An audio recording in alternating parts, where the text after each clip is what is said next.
Welcome, listeners, but take heed. We will say whatever we need to share our knowledge, thoughts, and joy, and even things that do annoy. So join us now, but be aware, we have a tendency to swear. We'll dial it back a little bit. But frankly, we don't give a shit. Welcome to For Fawkes Sake, a Harry Potter book movie compare and contrast podcast. I'm Ellen, and today I have with me a sweet Hufflepuff from Valley Broad. Keighty is feeling a little bit under the weather today, so she will be with us in spirit and post-production. Filling in for her is our support badger, Karlee. Hi, friends. So let's just fly into the Phoenix flashback. Last week we covered the first half of Chapter 16 in the Hogshead and the corresponding film scenes. Student life continues to be cheery as ever. Hermione can't count and Victor can't read, but Ron is more concerned that they can both write. To each other, that is. Filch finds a way to somehow become even creepier than usual. The trio are not nearly as suspicious of all the red flags in the Hogshead as they should be. And to call Harry overwhelmed by the number of people who show up at the Hogshead would be an understatement akin to calling Umbridge an inept twatwaffle. Now, back to you in the studio. During episode 146, Unhappy Hour, our Potter Pondering was, what are your thoughts on the bandaged wizard and the veiled witch being left out of the Hogshead scene? Hey Ellen, hey Keighty, Jackson here with this week's Potter Pondering. So what do I think about the veiled witch and the guy covered in bandages being left out of the Hogshead? Yeah, I'm with Ellen and Keighty on this one. Even if they didn't reveal who they were in the movie, it would have added to the aesthetic of the Hogshead. You know, the pub where the dodgy guys hang out. So, yeah, I hate it.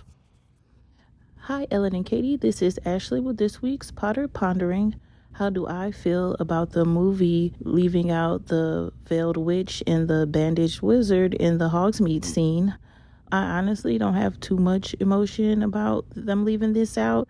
It was other aspects about this first meeting of Dumbledore's army that were missing that kind of pissed me off more, you know, with the Gallons and how she got that from the Dark Mark and how everybody was there just to figure out what the fuck happened to Cedric, and more people were more there, you know, to actually learn from Harry and not just be, you know, pissed off at him.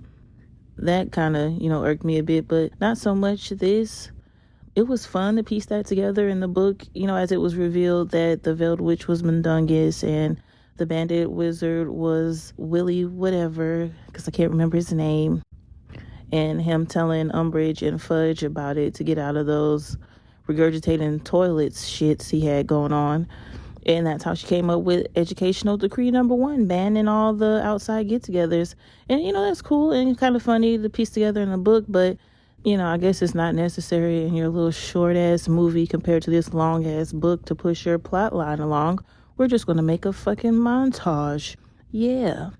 So I really don't feel too much away about it, but it was a fun discovery to have while reading. Hey guys, Mike calling to be Potter Pondering about the Bandaged Wizard and the Veiled Witch being left out of the Hogshead. It really is another one of those things where I wish they'd had, because that would be like a nice nod to, like with Aberforth walking away. It didn't really matter in terms of the movie, but it would have been good.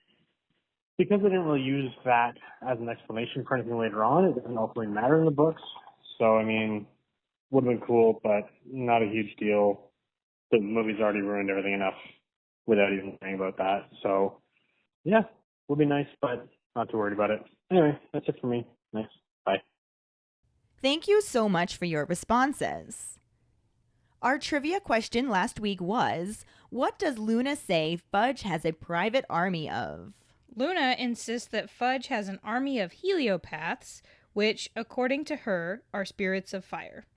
Congratulations goes to Megan Slater. Yay! She's starting her streak back up at 2 weeks. Is she going to keep it going? We shall see. For now, let's dive into the second half of Chapter 16 in the Hogshead and the corresponding film scenes. Chapter 16, In the Hogshead, Part 2. Hermione's proclamation that Umbridge's rubbish lessons can't be called defense against the dark arts makes Anthony Goldstein say hear, hear. Hermione continues to say that she thinks they should take matters into their own hands and learn how to defend themselves properly, not just theory but real spells. Michael Corner speaks out to say that she wants to pass her defense against the dark arts OWL too, and Hermione agrees but says that she also wants more than that. She wants to be properly trained because Lord Voldemort is back. At these words, the majority of the group has some kind of dramatic reaction, but they all look towards Harry. The blonde Hufflepuff Quidditch player aggressively asks where the proof that you-know-who is back, and Hermione starts to respond that Dumbledore believes it, but the blonde boy cuts her off to say that Dumbledore believes him as he nods at Harry. Ron rudely asks him who he is, and he introduces himself as Zacharias Smith before stating that he thinks they've got the right to know exactly what makes him say you-know-who is back. Hermione tries to navigate away from this topic, but Harry tells her it's all right and addresses it, telling him that he saw him. He reminds him that Dumbledore told the whole school what happened last year, and if they didn't believe him, he's not going to waste an afternoon trying to convince anyone. Zacharias dismissively says that Dumbledore only told them that Cedric Diggory was killed by you-know-who, and that Harry brought his body back, but they didn't get any details, and he thinks they'd all like to know how Diggory got murdered. Harry tells them that if they've come to hear exactly what it looks like when Voldemort murders someone, he can't help them. He plainly states that he doesn't want to talk about Cedric Diggory, and if that's what they're here for, they may as well clear out. He casts an angry look at Hermione, thinking that everyone just showed up to hear the freak's wild story, but no one leaves their chairs. They all continue to gaze at Harry, and Hermione continues her speech, saying that if they are interested in learning some defense, they need to figure out how they're going to organize it. The girl that Harry didn't recognize interrupts to ask Harry if it's true that he can produce a Patronus. As the group begins to murmur over this news, Harry defensively says yes. The girl asks if it's a corporeal Patronus, and Harry wonders if she knows Madame Bones.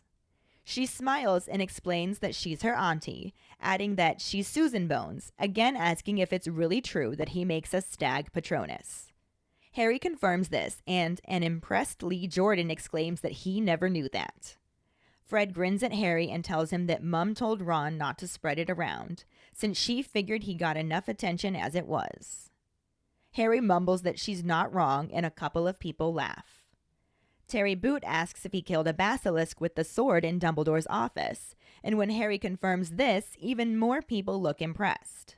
Then Neville speaks up to tell everyone about how Harry saved the Sorcerer's Stone from you-know-who.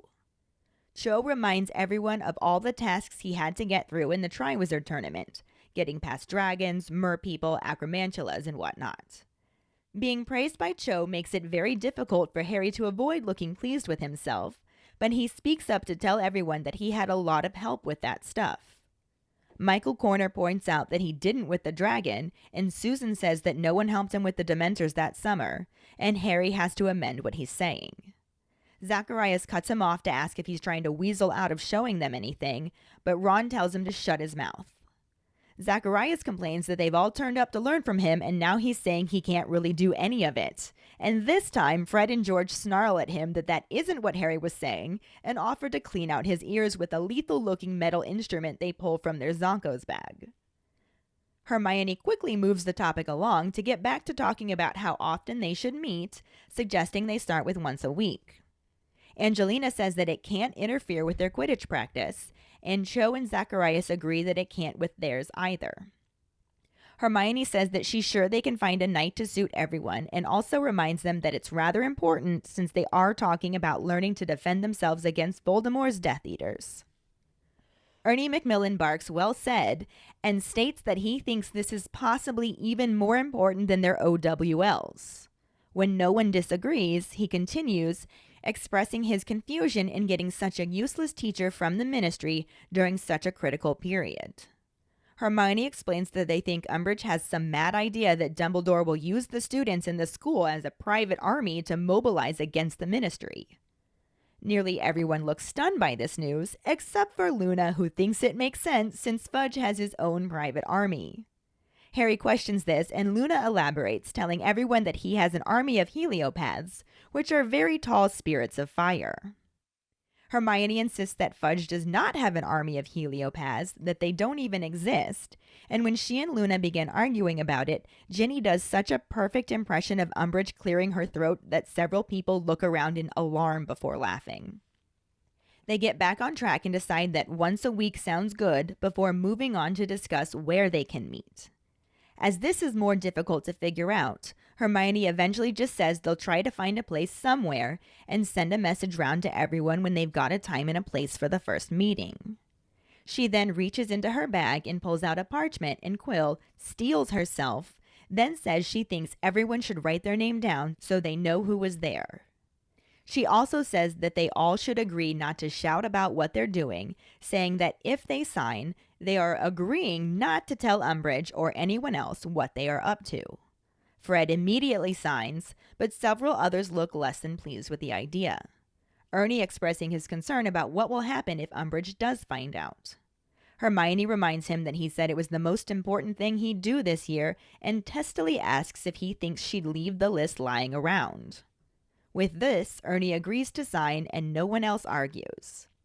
After the last person signs, the group is left with an odd feeling that they just signed some kind of contract. Fred is the first to get up, saying he, George, and Lee have some items of a sensitive nature to purchase, and then everyone begins leaving in groups of 2 or 3.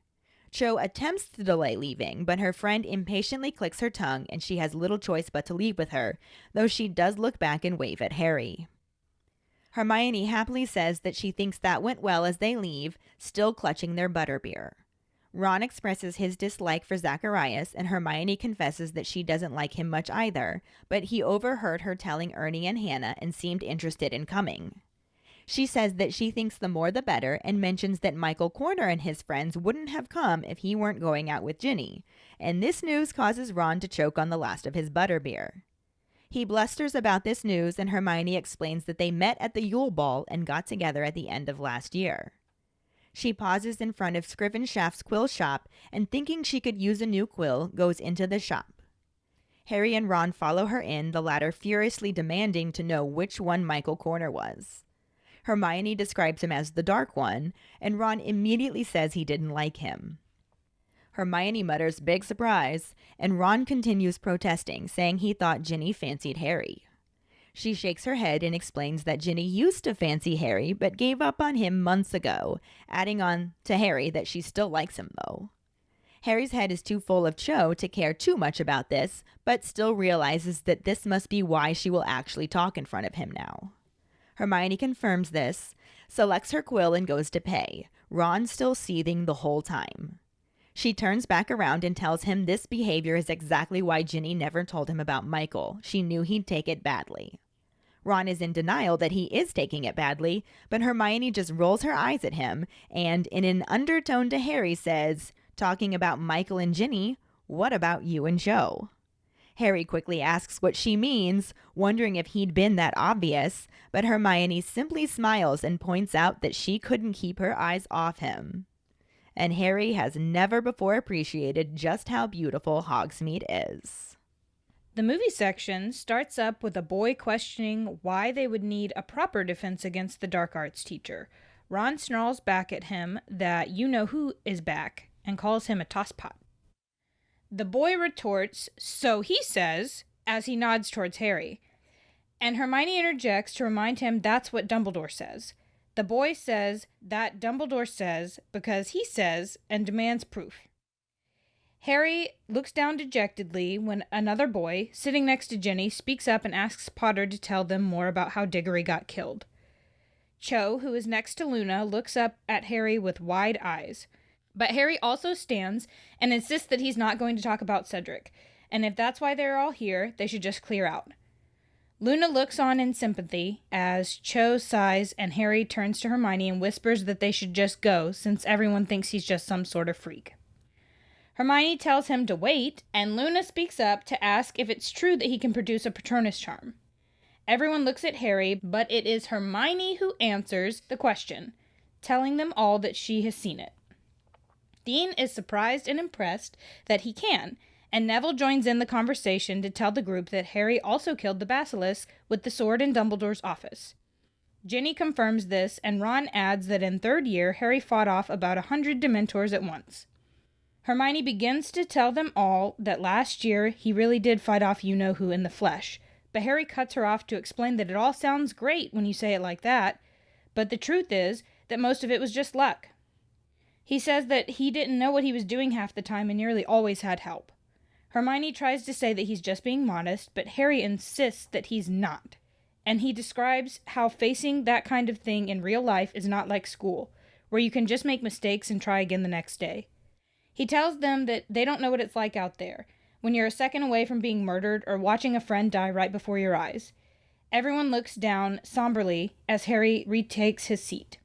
Hermione sits back down as well and agrees with him that they don't, which is why they need his help. She takes a breath and steels herself to actually say Voldemort's name when talking about actually having a chance to beat him. Another boy asks if he's really back, and when Harry nods, everyone seems to accept this. The scene shifts to everyone lining up to sign a piece of paper with the heading Dumbledore's Army written across the top, as Hermione sighs in relief. It then cuts to Harry, Hermione, and the Weasleys walking across the covered bridge to the castle as Harry is saying first they need to find a place to practice. Ginny suggests using the Shrieking Shack, but Harry points out that it's too small. Hermione thinks that they could use the forest, but Ron thinks that's not bloody likely. Ginny then asks Harry what happens if Umbridge does find out, and Hermione answers saying, "Who cares?" She goes on to say it's sort of exciting breaking the rules, and Ron wants to know who she is and what she's done with Hermione Granger. She then changes the subject to bring up one of the positive things that came out of today, telling Harry that Cho couldn't take her eyes off of him. They continue walking as Harry looks pleased and Ginny a bit put out by the news. So now we'll move on to our compare and contrast section. And as this is the first time you actually get to sit in and do this with me, Yahoo! instead of just listening through Discord, we're just going to go through and talk about what was in the books, what's in the movies, and see what conversations happen along the way. So, surprisingly, these are pretty accurate to one another. They are. The movie did stay pretty close. It clearly streams out a lot, but that's just what happens. Anybody who's read the books and watched the movies absolutely knows that. And if you listen to our podcast, you know that in greater detail. Indeed. As our support badger is one who does listen to the podcast and has read the books and watched the movies, I know that you know this too. Yep. So this half of the book chapter, we're picking it up right after Hermione makes that big announcement that Pepto-Bismol sucks. Of course. And she's not teaching them a goddamn thing. Surprise. And the entire group is just like, no, she's really not. And Anthony Goldstein is the one that says, here, here. In the books. In the books. This kind of gives Hermione a little bit more courage to continue speaking. And this is when she really states that we need to take matters into our own hands so that we can learn more than just theory, because theory is useless in the real world. You don't ever really get anything unless you actually practice it hands-on. Right. As teachers, we know that is the way that you learn. And you are a newer teacher than I am, and I'm sure that you are seeing firsthand right now that you're learning a lot more actually doing than you ever did in school, learning how to do. Absolutely. So it absolutely applies Yes. in this as well. You can't just learn the theory of something, you have to do it. Michael Corner speaks out to say that Hermione just really wants to pass her Defense Against the Dark Arts OWL too. And Hermione says, yes, that is accurate because it's Hermione and we all know that she wants to get good grades. But she does specifically say that it's more than that. She's best friends with Harry Potter, the person that Lord Voldemort is going to come after. Are we not going to acknowledge that, Michael Corner? So that's my thought process. Yeah, it might be about school a little bit, but also there's a bigger picture. Hello, Dark Wizard. He's Yes. back. Yeah. Maybe they don't all believe it at this point, but she directly states it right now. Lord Voldemort is back. And of course, because she said Voldemort. Yeah, Harry felt a lot better about the situation, like he's had an effect on her. Yeah, and that happens the first time that she said it was still back in the common room. Yep. This is now the second time that she's used his name, at least in the books. And Harry is now used to hearing her say it because it's happened before. And he's been saying it for a while anyway. Yeah. But that's of course, everybody else in the group just gasps and has some sort of big reaction. And I think somebody falls off of a chair. And It's pretty dramatic. We definitely already talked about this, not on the podcast, but I still think it's super weird that Hermione doesn't want to say Voldemort's name as she's a Muggleborn, but I think it would have been a similar thing to Harry, as he had no idea Yeah. that you weren't supposed to be saying the name and Exactly. didn't understand the fear of it, despite how he was directly affected by it. yep. I don't see how Hermione would have been able to gather that fear out of the books that she read that he was included in. Maybe she spends a lot of time with McGonagall, and McGonagall instilled the fear in her. Could be. I think that's what Sarah's been exploring. That's in her true, book, yeah. So I also don't think McGonagall's all that afraid of him, though. I don't think she is, but she also calls him you-know-who up until the 7th one. Yeah. Okay. Yeah, because when her and Dumbledore meet up in the first one, the very first time you meet her, she says you-know-who, and Dumbledore's like, surely a woman as smart as you can use his real name. It's true. And I don't think she does until the 7th one. We certainly don't get enough opportunity to see McGonagall being a badass. That's true. But as these are not badass McGonagall wizards, these are students, they all freak out and then look right at Harry, because Harry is the one who initially said Voldemort's back. So they're like, please confirm this. And there's a blonde Hufflepuff Quidditch player that Harry only recognized from seeing him on the Quidditch team, who aggressively is like, well, we want proof. Where's the proof he's back? It's a very dark thing to ask somebody to talk about, like you're going to talk about your classmate's death. Yeah. Anyway, Hermione starts to respond that Dumbledore believes it. And he's like, Dumbledore believes him. We Yeah. still want proof. Ron is just like, who the hell are you? And at this point, we learn that it's Zacharias Smith. And then he also says that he thinks they got the right to know exactly what makes Harry say you-know-who is back. And I honestly can kind of see where he's coming from, wanting a little bit more evidence, but there's a difference between... They were flat out asking Harry to talk about how Diggory died, and that's not a situation that you should ask somebody to talk about. That's a very stressful situation. Yeah, and we'll end up talking a little bit more about that as we get through this, So this basically happens in the movie with slight differences. When we start the movie section, Hermione's speaking to the dejected souls who have been irrevocably affected by the Pepto-Bismol. Hermione announces that they are in need of a proper teacher, when one we can only assume is Zacharias Smith decides to speak his ill-informed mind and ask why they need to learn all this. Ron sassy retorts and says that, 'cause you know who's back, you tosspot. And then we end up with a terrible rendition of, you know who's on first. Who's on first? You know. But I don't know. You know who. You know who's On who? first? But who? Yeah, it really is terrible because... It's more like Dumbledore says, Harry says, blah, blah, blah, blah, blah, Yeah. back and forth, all about Dumbledore. It's like the scene in Goblet of Fire where Hermione's just like, no, Ron wanted me to tell you that Dean told Dean Pavarti. told Pavati that Lavender said Hagrid's looking for him or whatever it all was. Yeah, whatever it all was. And Harry was just like, yeah, well, you can go tell Ron to suck my dick. Like, But actually, he's more like, what? right? No, wait, what? That's kind of the situation. Everybody's like doing a round robin of Dumbledore says because Harry says because Dumbledore says because Harry says. Yeah. And it's all not matching up with apparently what Zacharias Smith wants to hear. And I agree with you that this is clearly supposed to be Zacharias Smith, but we never get his name in the movie. Hufflepuffs don't have names in movies unless they're Cedric Diggory. So. Until Newt comes along, really. Sad Hufflepuff sob. I mean, you get Justin Finch Fletchley, and there's a They do Ernie Mac a little bit. Yeah, your Puffs got done dirty. It's true. Ravenclaws did too, I will say that. Probably even more so. Yes, because their colors are wrong. Their colors are wrong, and the one real Ravenclaw that you actually get to meet, they like threw her under the bus and gave her the bad character aspects, even though it wasn't her in the books, which we're getting to. So Yeah, you know. we'll just let that slide for now. In the book, Hermione's really trying to keep them away from this topic. She's just like, no, we're not actually here to talk about this. We're talking about Defense Against the Dark Arts. But Harry's just like, no, you know what? I will address this. The only proof that you need is that I saw him. If you're not going to believe me, I'm not going to waste my time trying to convince you. I saw him. End of story.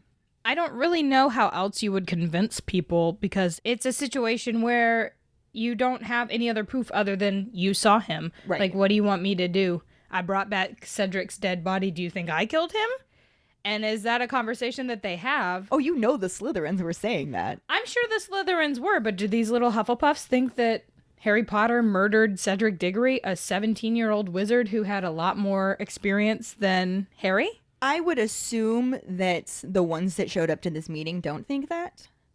But I also think that there's this morbid curiosity where they just... It's not even necessarily morbid curiosity if you also consider the fact that when somebody dies unexpectedly, you're left with a lot of questions that you want answered. You need to be able to understand and comprehend.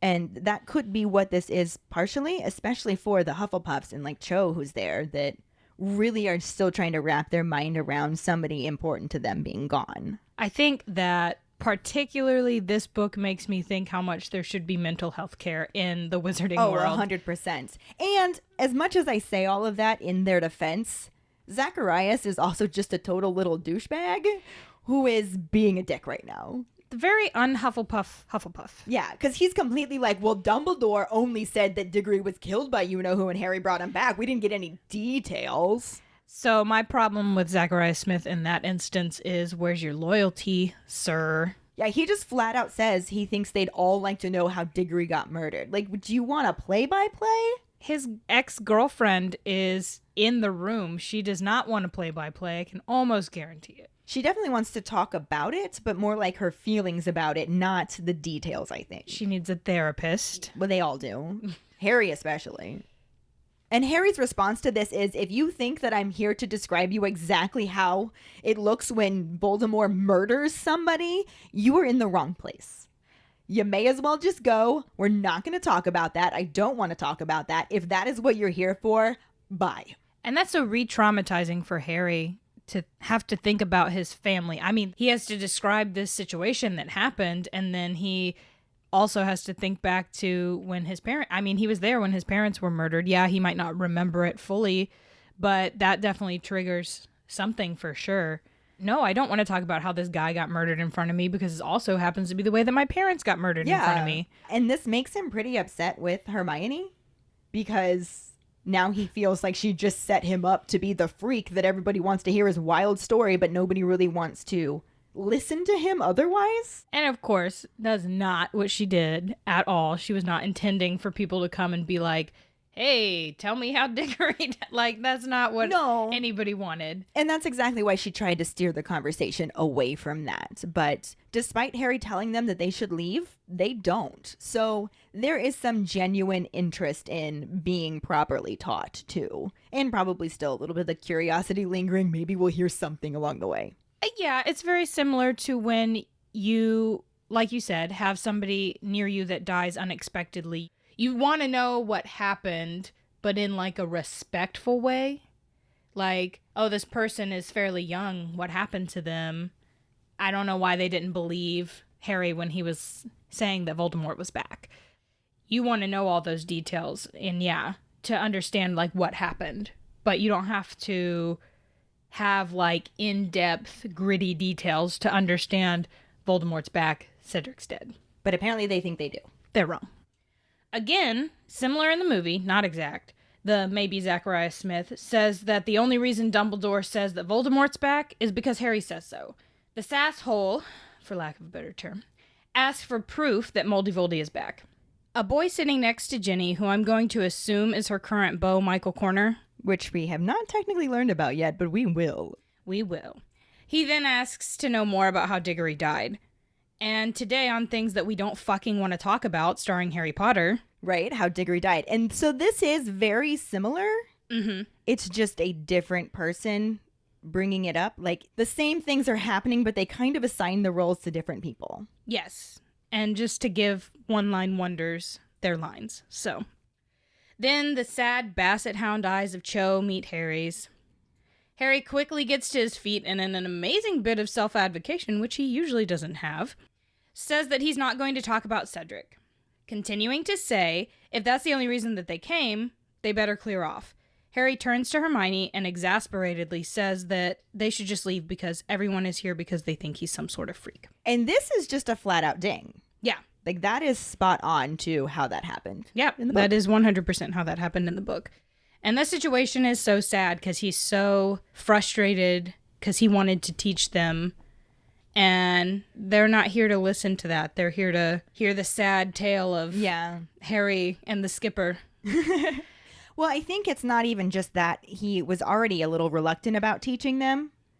And this is just kind of like needling at that. Even though there was a part of him that was excited about this and started planning lessons, he was also really nervous about it. And this is like his worst fears realized about this scenario. So this situation particularly, which intrigues me, is that Harry doesn't end up becoming a teacher after this. Right? He becomes an Auror. And I just am like, are you a training Auror? Because you would be really good at that. Like, your teaching skills are top-notch. I wonder if that's the kind of Auror that he was. Maybe he ran the Auror training program. They definitely don't tell you that in Cursed Child. No. So right now we're at a moment where it lines up. And in the book, everybody's just staring at Harry. Hermione just keeps on talking because she did promise him that she would manage most of this. Harry only spoke up to shut down all of that shit about how Cedric Diggory died and proof that Voldemort's back. And Hermione tries to continue on topic, saying that if you are interested in learning real defense against the dark arts, then we need to figure out how we're going to logistically do this. The when, the where, the how. Then something happens that actually ends up being the saving grace and basically ties it into the movie pretty well. When a girl, it's the girl that Harry wasn't sure when we were going through all of the introduction last episode of all of the people that walked into the bar, there was one girl that Harry didn't recognize who speaks up at this point, wanting to know if it's true that Harry can produce a Patronus. I'm so intrigued that he doesn't know who she is. She's in his year and they have classes with the Hufflepuffs. Harry, are you that self-centered, sir? He is definitely oblivious. He's the dumb Gryffindor.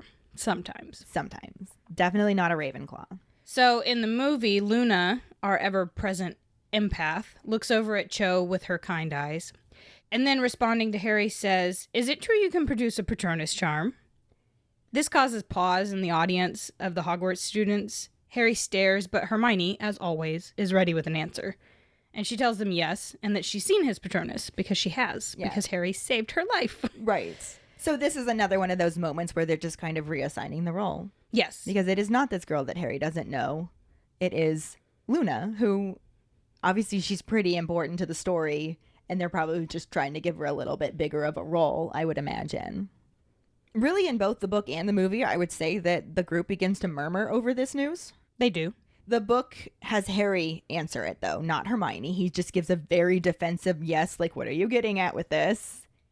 And then the girl wants to know if it's a corporeal Patronus, which triggers a little ding in Harry's memory. He's like, where have I heard that before? And he remembers Madame Bones at his hearing, who said the exact same thing. A corporeal Patronus?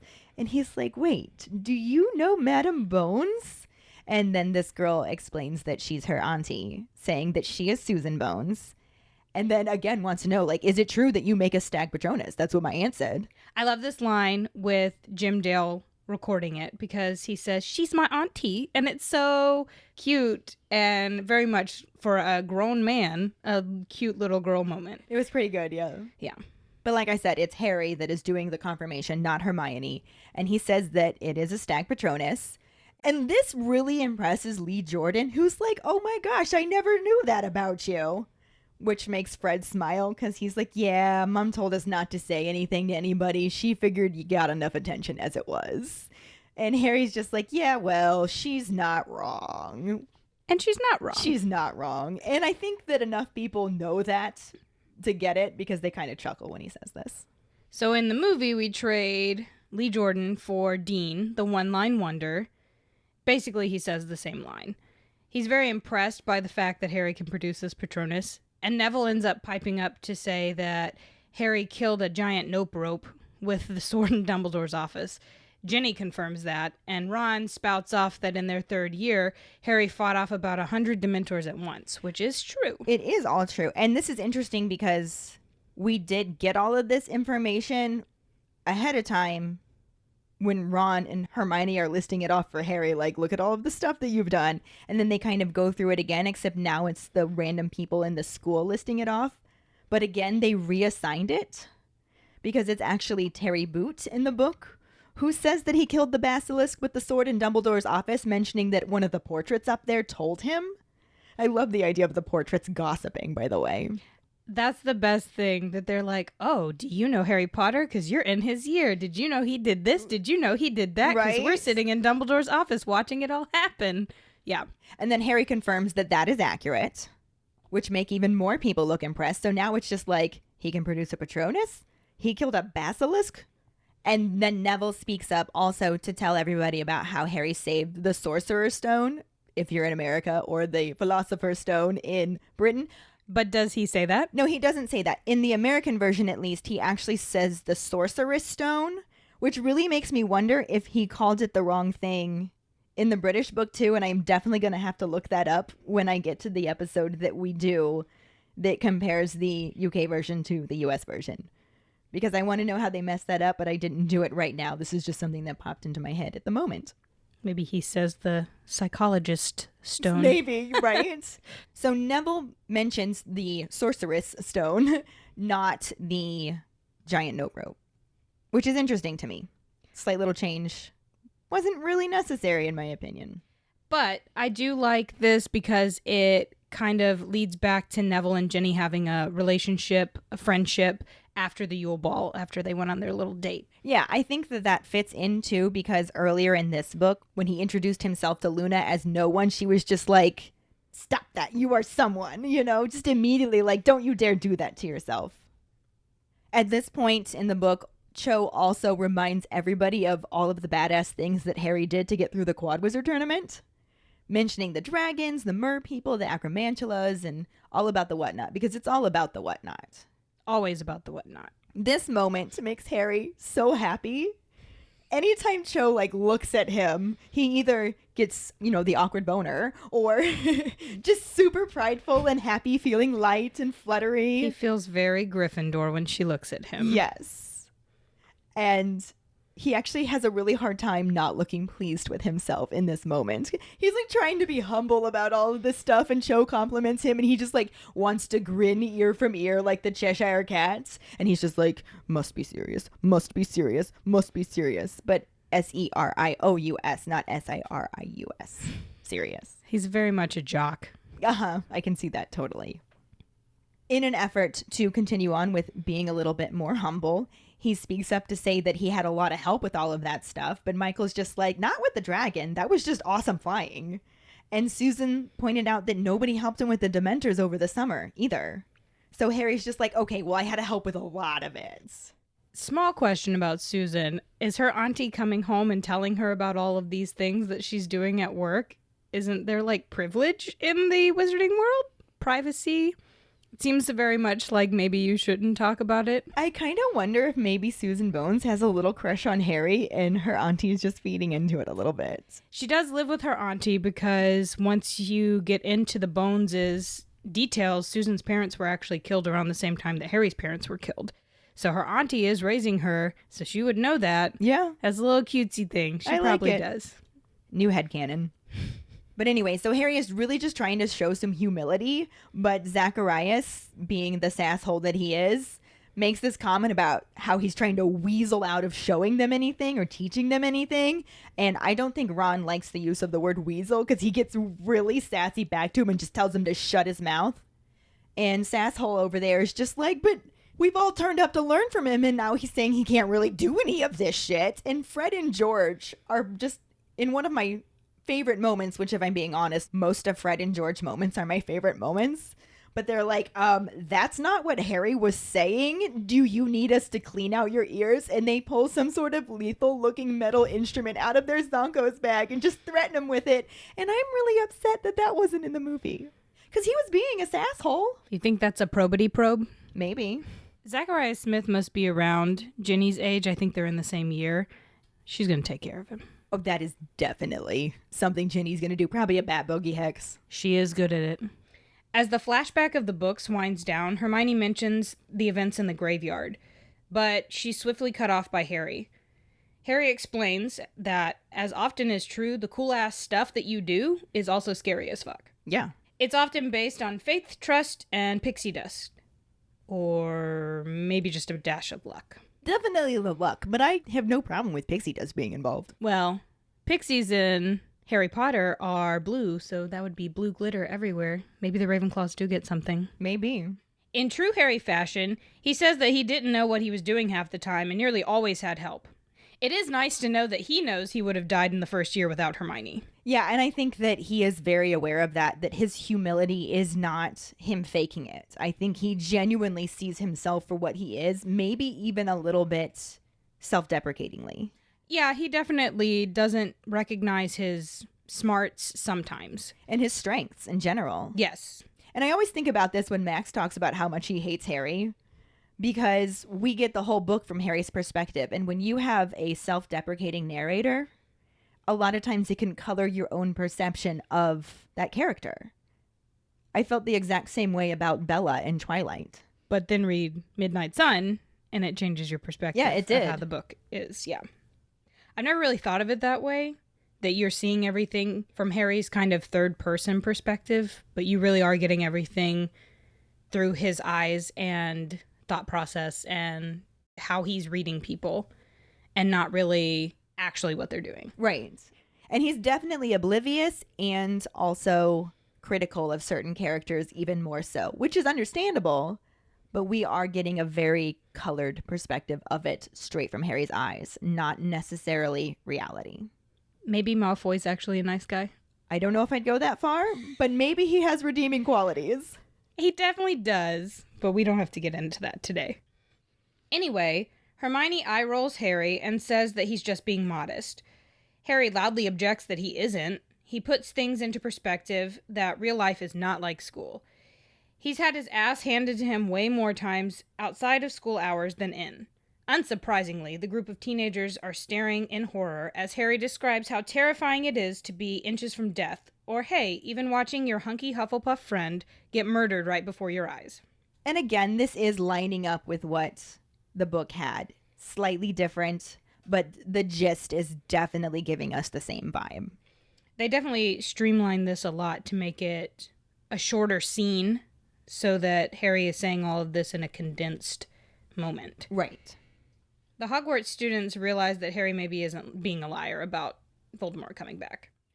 And Hermione, saying Voldemort's name for the first time in the movies, sits down next to Harry and say that they don't know what it's like to watch your friends die or to be so close to death, but he can help them understand that.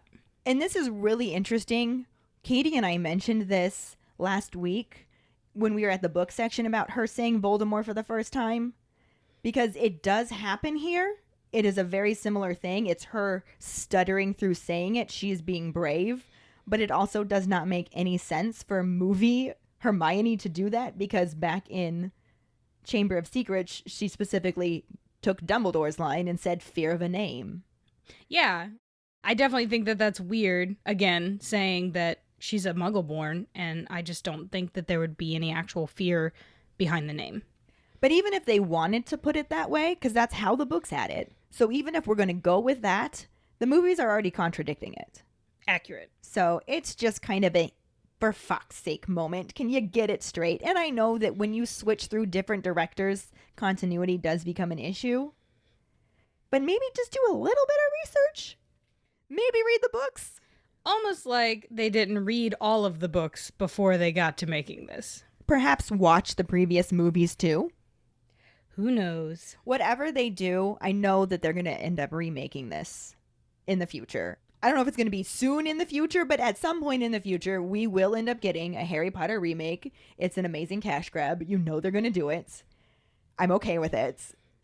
But I really hope that it's one person that sits down and does the whole thing. Maybe does like the TV series idea that floats around where it is the same people involved the whole time. Maybe multiple writers that have really studied the books and love the books. And definitely with Chanel Williams cast as McGonagall. Obviously. I will say that if they go and remake the movies as movies in a few years, Tom Felton should play Dumbledore. I'd be okay with that. Yumbledore. I would also be okay with Jude Law doing it. Like, he's going to age into being the proper age by then. Daniel Radcliffe can play Snape. I'd be okay with that too. Yeah. Bring him back. Bring him back. That would be fun. But anyway, back to the episode at hand. So Harry's still sitting here trying to get them to understand because, hey, there's real fucking danger out there. Nigel, our cute rando replacement of the Creevy brothers, then asks if he's really back. Harry nods in a somber kind of way, and the group in the Hogshead seem to accept this as an answer. And this actually doesn't really happen in the movie like that. Nobody is flat out like, is he really back? I think that the majority of these people do believe it already, or they wouldn't have bothered to show up at all. It would have been more of a situation like with Seamus, who was not present for this scene but shows up later, where he thinks Harry's a lying liar pants and that they're on fire. And this is kind of different than how the book had it, because there isn't really a moment where the group is just like, is he really back? Because this has been established. The people who showed up to this probably really do genuinely believe that he's back, and some of them are just being morbidly curious and want more information about it. I don't think that if they didn't believe him, they would have come. Absolutely not. So I think that mistrust in Harry would have kept people away, and these people are predominantly trusting, or are there with people who are trusting, or really, really, really want proper defense against the dark arts clauses. Instead, in the book, what actually happens is that they don't really focus on, is Voldemort really back or not? It's just, hey, do you want to learn defense against the dark arts? How should we do it? And even though they get off topic a little bit talking about Diggory, Hermione brings it right back and says, how often should we meet? And Angelina, of course, says that it can't interfere with their Quidditch practice, which makes Cho and Zacharias say it can't interfere with Hufflepuff or Ravenclaw's practices either. That's fine. They can do it on Slytherin nights. Right? Feel like that works out pretty well, because there are no Slytherins there. And that's basically what Hermione says, that I'm sure that we'll find a suitable night, Slytherin night. And she then reminds them that this is something that's really important. Like, I know Quidditch is important, but we are learning to defend ourselves against Voldemort and his murder munchers. This makes Ernie Macmillan bark out a well said. So now she's getting hears and well saids from the audience, and she's got to be feeling pretty good about herself at this point. And then he goes on to talk about how this is possibly even more important than their OWLs. And he looks around in his very pompous manner, just waiting for somebody to deny this. It's like he wants that fight, but nobody does. So he's just like, oh, okay, well, I guess I just don't understand why we'd get such a useless teacher when you were in such an important year. And it's kind of the same thing I mentioned back when Hermione was venting about this. Like, yes, they were specifically like, oh, Harry Potter's in his 5th year right now. We should give him a shitty defense against the dark arts teacher. Like, that hasn't been happening every year all along, guys. Get your heads out of your butts. It's the curse. It is definitely the curse. And at this point, Hermione tells them that they think that Pepto-Bismol's whole thing is that Dumbledore wants to use the students in a private army against the Ministry. Rabble-rousers. Yeah.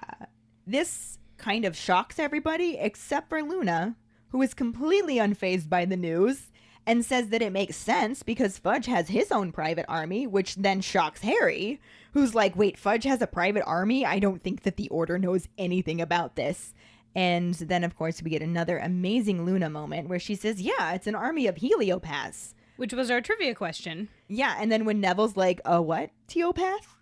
She says that they're very tall spirits of fire, and they apparently just cause all of this chaos by running around and setting things on fire. I'm very curious if Hogwarts students have to take some sort of Latin class, because if he had, Helio, sun, fire. You gotta put it together, Neville. I don't think that they do. No, but they should. They really should, because then they could invent their own spells. Like, if you understand that stuff. Then they'd be like Snape, Sectum Sempra. Snape clearly studied Latin in some way, shape, or form. More than likely. Hermione, as Hermione will do, has to correct Luna and A, point out that Fudge does not have an army of heliopaths, and B, point out that they don't even exist, which then she and Luna begin arguing about.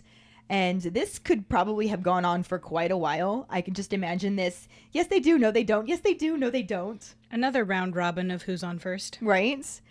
And Ginny, in one of my favorite Ginny moments, does the perfect impression of Umbridge clearing her throat. Him. Him. To the point that several people look around in alarm because they think Umbridge is actually there, and then they realize that it was just Ginny, and they all start cracking up. But thankfully, it also gets everything back on track. They're like, okay, this argument is stupid. Let's focus on the fact that we have to figure out the logistics of this. And they settle on one time a week to start. And they still need to figure out the day because they have to coordinate with all of the different Quidditch practices. But they go ahead and move on to discuss where they're going to meet. This is actually a lot more difficult because finding a place where you can fit 25 people, 28 if you count the Golden Trio, in one place where you can practice, they're like, maybe we could ask McGonagall if we can use an empty classroom, but then that would be pretty obvious. And eventually they're just like, yeah, we'll figure this out and we'll find a way to send you a message when we have the first meeting in place planned. They have reached the teacher dilemma of not knowing where to put their students. Yeah. But anyway, at this point, Hermione reaches into her bag and she pulls out a parchment and a quill, kind of just takes this deep breath because she's about to do something, even though we don't quite know what that is at this point. But she tells everybody that she thinks they should write their name down. That way they're going to know who was there. And it's also them agreeing to not shout about what they're doing. Saying, you sign this paper, you are agreeing that you will not tell Pepto-Bismol or anybody who supports her, and anybody else, really. This is our secret. Sign here, secret. One of the reasons why I love the twins so much is Fred immediately gets up and signs and George follows, but a lot of other people are like, do I want to put my name down as evidence? I also like that one of them, I don't remember which one, Fred or George, just immediately goes to hand the quill to somebody and is like shoving it in their face. Right. I think that was Ernie because he's the one who's like, we're prefects. What happens if Umbridge does find out about this? And Hermione's just like, weren't you the one who said that this is going to be the most important thing we do all year? And also wants to know if he honestly thinks that she'd just leave this list lying around for just anyone to find. And this is enough to make Ernie agree to sign. And after that, nobody else protests. And everybody there signs it. After the last person does, they're left with this very odd feeling like they just signed some sort of contract. I believe that's what we would call a jinx. Which we don't know this yet, except that we do because obviously we've read these before. But yeah, that's exactly what just happened. So we'll talk more about that later. After everybody signed to, Fred and George are like, yep, gotta go. We and Lee Jordan have some sensitive items to purchase. And I'm sure it's something for the Weasley Wizarding Wheezes, but I also kind of wonder what they can possibly buy in Hogsmeade of a sensitive nature. But after they start to leave, everybody else just starts leaving with their little groups of 2 or 3. And Cho is clearly trying to hold out to be the last one left so she can talk to Harry. But her friend that's with her, who we know is Marietta, but we haven't actually met her by name at this point. We just know her as the curly-haired friend. She's like strawberry blonde curly hair. That's really all we have.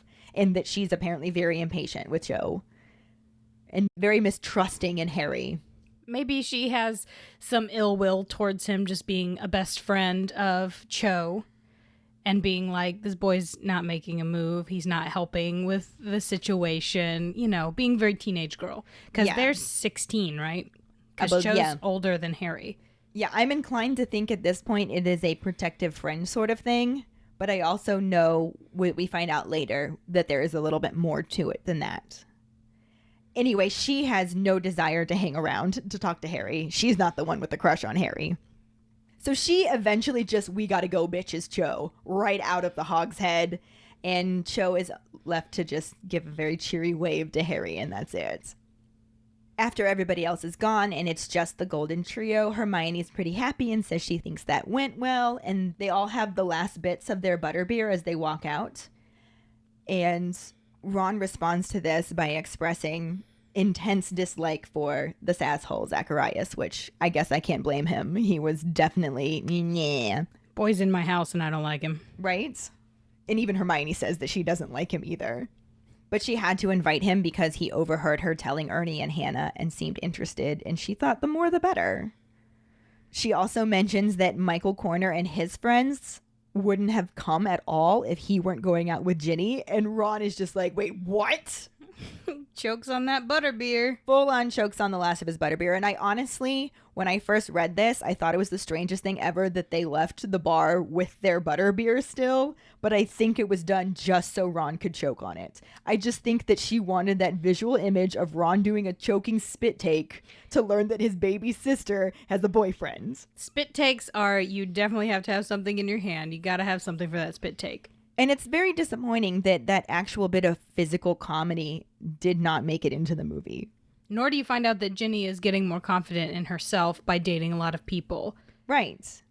They just had them sitting next to each other, which is like you said, that you assume that that's her current beau, Michael Corner, but it's never actually introduced. It is only barely implied. Reasons book Ginny is 10,000 times better than movie Ginny. Absolutely. But anyway, Ron manages probably, I assume, to stop choking on butterbeer and blusters about this news. And Hermione tells him that they met at the Yule Ball last year. So unlike how the movie portrayed it, that she was out late with Neville all night, she actually ended up meeting Michael Corner at the Yule Ball and they hit it off. And they started seeing each other at the end of last year. And that's all she really cares about it. She gets distracted by the fact that they're in front of the quill shop and she needs a new quill. Same, school supplies. Right?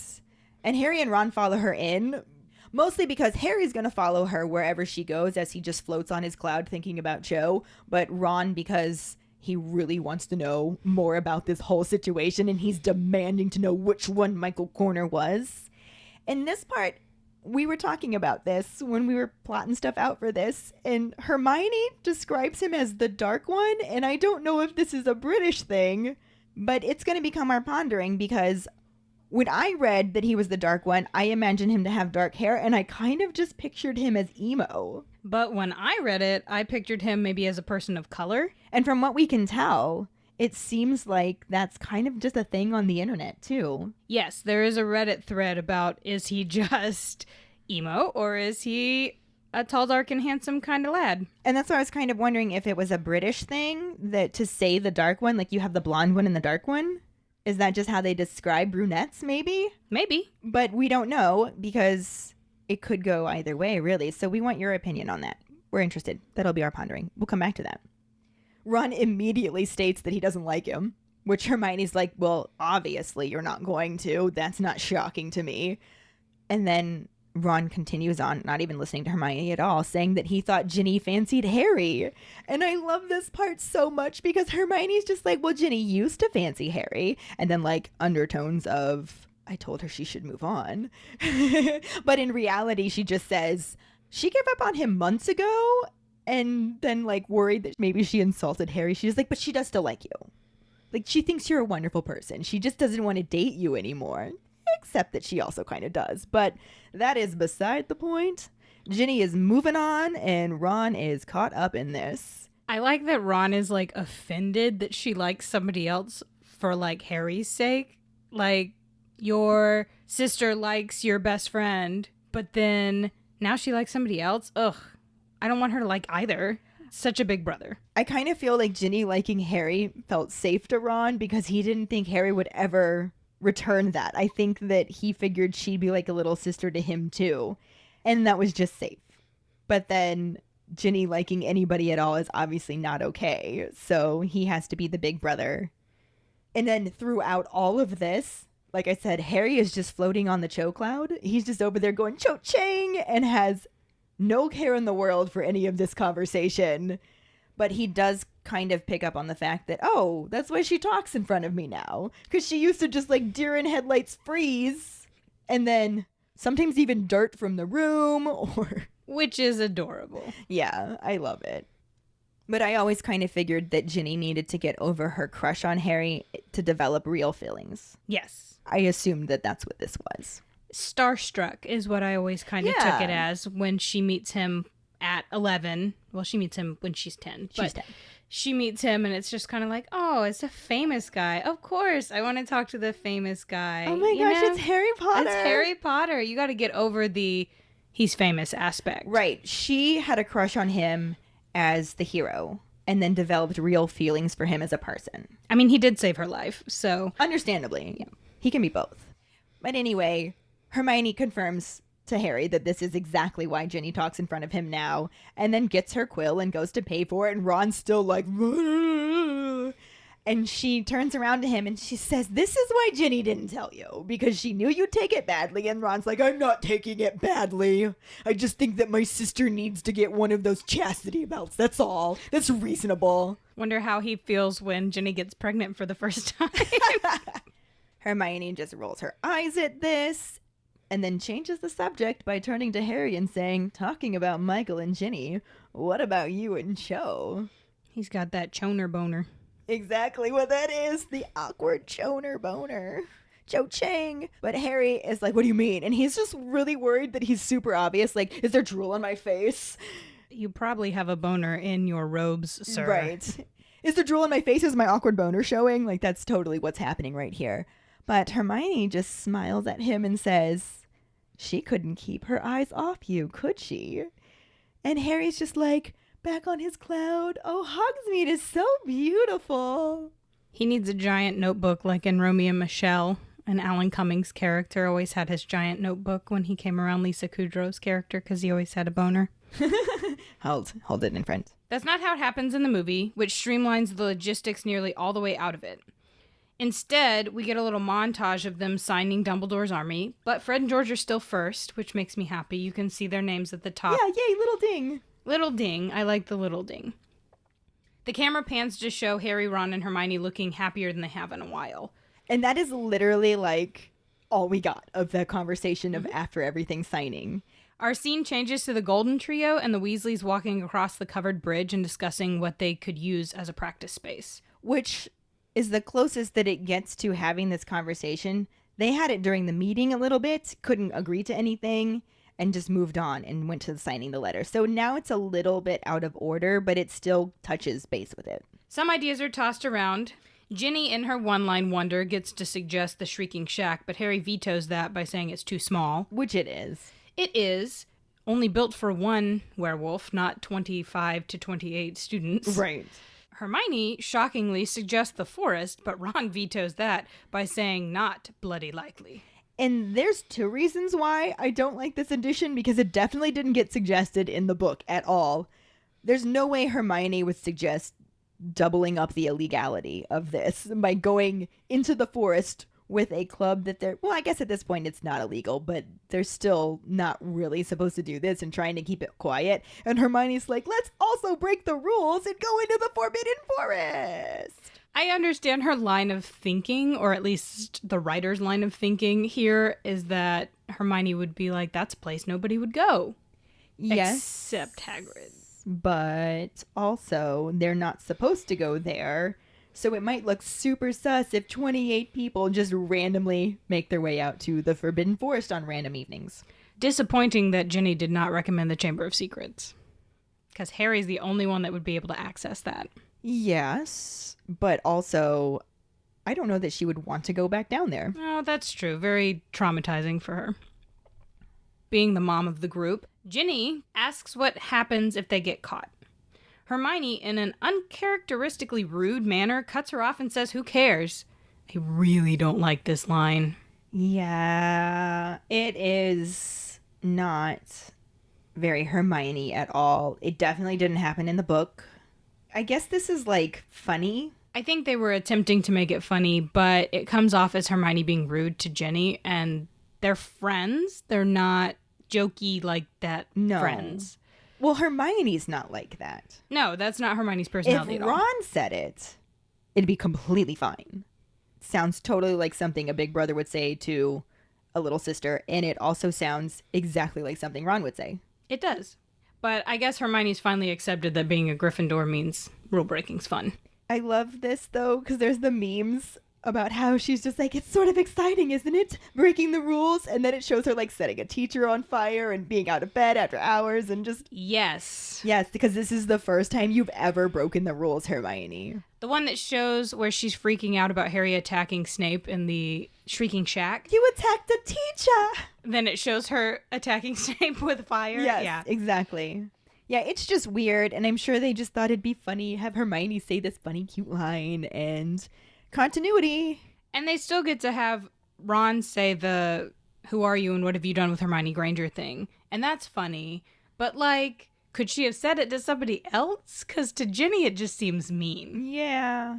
But matchmaker Hermione smiles and brings up the positives that came out of the day, telling Harry that Cho clearly couldn't take her eyes off of him. And that is basically what happened in the book, except in a completely different context. Like, it was just the three of them. She even was saying it in undertone only to Harry. But in this situation, she just dropped that in front of everybody, and you see Fred and George exchange a gleeful look, and you see Ginny actually look kind of upset by this, which, I mean, even dating somebody, I think it might have kind of bothered her a little bit, but it implies that she wasn't dating somebody the way that they did it in the movie. I think that this is also another mean moment from Hermione to Jenny. She knows, like, why are you acting like that? That's mean. Right. You don't bring that up in front of Ginny. That is not... Hermione is very tactful, and that was not tactful at all towards Ginny or Harry, for that matter. I also like the fact that she brings this up like Cho had anywhere else to look. Right. Harry was the one speaking the whole time. Regardless, Harry is pleased, but future wifey is not. Yeah, it definitely got to Ginny a little bit. So that brings us to the end of the book chapter and where we cut off the movie, since it's lining up pretty well here. We did have a lot more people present during this scene, but the ones that actually did something that we could really talk about, we've already talked about, so we don't really have any newer returning actors to discuss, and we can just move right on to our Potter Pondering.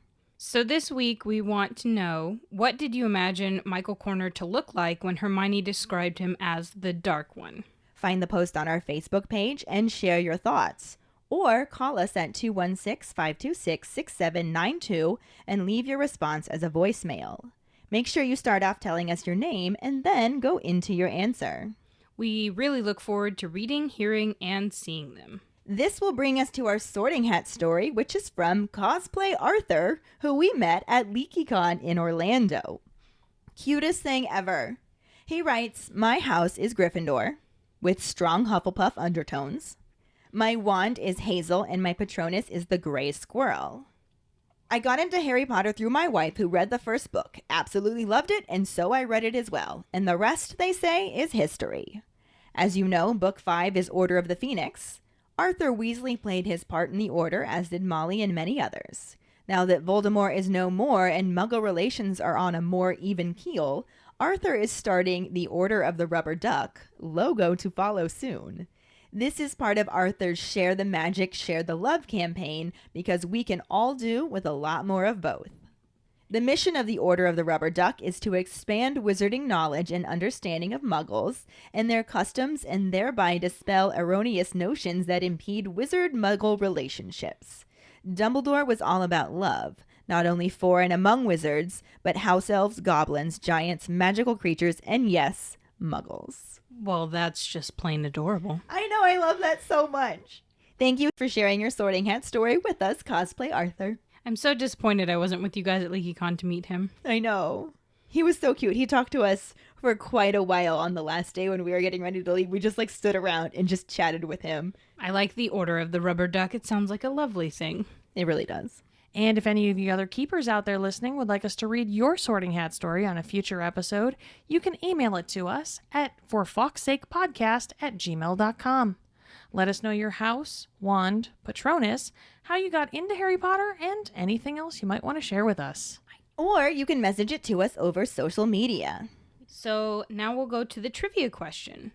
This week's trivia question is, what is Professor Grubbly Plank's first name? The first one who responds with the correct answer and the code word, #NotHagrid, will get a sticker. Another way to get a sticker is to rate and review us through iTunes or Facebook. Make sure to email us at forfawkesakepodcast@gmail.com to let us know you did, and we will get back to you to figure out which sticker you want and where to send it. Don't forget to find us and follow us on Facebook, Twitter, and Instagram at FawkesSakePod. Following us on Podbean at fawkesakepod.podbean.com will get you the episode as early as possible and give you a leg up in answering the trivia question. You can also go to our website at forfawkesakepodcast.com to check out our For Fawkes Sake and Harry Potter related merchandise for sale. Don't forget to subscribe to our YouTube channel where we post our weekly podcast episodes, cooking show episodes, vlogs, bloopers, and other random videos. If you would like to support us as a patron, you can sign up on patreon.com/FawkesSakePod. $2 and up a month will get you some awesome perks like For Fawkes Sake swag, access to patron-only Facebook groups, chats, our Discord channel, virtual hangouts, and more. As always, any support you can give is greatly appreciated, even if it's just telling your Harry Potter friends about us. And if you don't have any Harry Potter friends, there's another reason to join our Patreon, because you will meet some of the best Harry Potter people ever. I mean, just the best people ever, really. There's that too. Period. End of sentence. I also just really want to say thank you so much, Karlee, for jumping in to fill in this week. It was really fun having you here. Happy to do it anytime. We might have to rotate through patrons if something like this ever happens again, but definitely if we can get you back on, we will. Thanks so much. And join us next week when we talk about the first half of Chapter 17, Educational Decree number 24, and the barely any film scenes. Thanks for listening. We hope you hear us again. I'm Keighty. I'm Ellen. And in the meantime... keep calm and Harry on! Oh, for fuck's sake.